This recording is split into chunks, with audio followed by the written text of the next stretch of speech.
When the war ended, I remember hearing the whistles and the sirens blowing in downtown Coffeyville. It was quite an industrial city. And I raised right square in bed. I said, "What's that, Daddy?"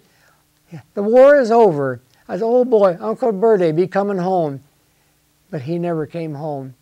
I still have a letter at home that I had, my mother wrote. I put a note in there to him. He was killed just 11 days before the armistice, sitting in a shell hole. A piece of shrapnel took a leg off of him and he bled to death, sitting in a shell hole in the Argonne Meuse in the forestry of Germany.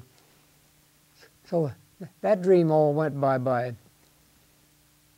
I got very much interested in amateur radio, which such as it was in those days.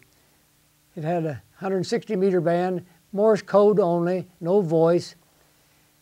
And I had to build my own spark transmitter, built from an old Model T Ford spark coil.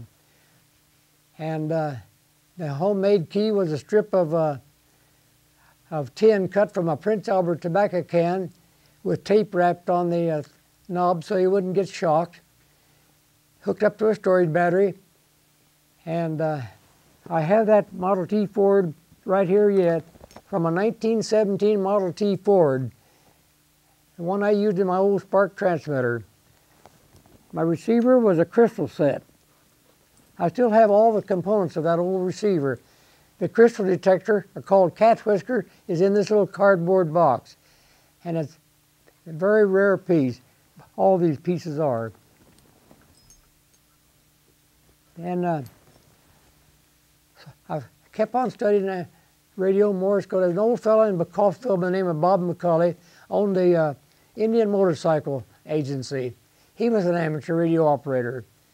And I used to go downtown on Saturday when we'd go to town for shopping, sneak over to his motorcycle shop, and he wrote out the questions and answers for me to take the examination for an amateur license, which was still 13 words a minute code test, and the written test. And by 1919, before I was old enough to join the Boy Scouts yet, I had my amateur radio license, was issued to me out of Nashville, Tennessee, under the Department of Commerce. There was no Federal Communications Commission then. After the war, the military wanted they wanted the amateur band. Well, between the Navy said no, the amateurs had saved the day for them on the board ship during the war. Boy, they went to bat for the amateurs. So knocked the military out of the amateur band, and the amateurs got to keep it, the old 160-meter band.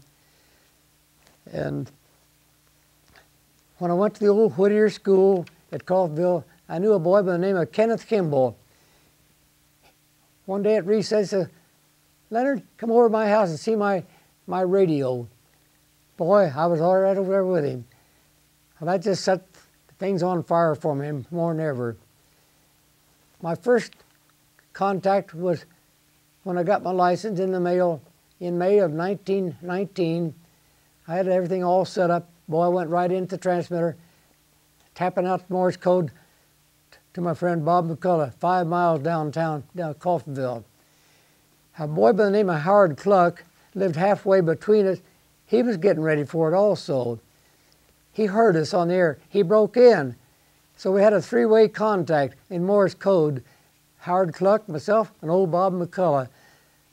And that was when communication was born. That was before I got my license, just 2 years after the Marconi sent the first transatlantic message across the Atlantic Ocean by Morse code, by the way.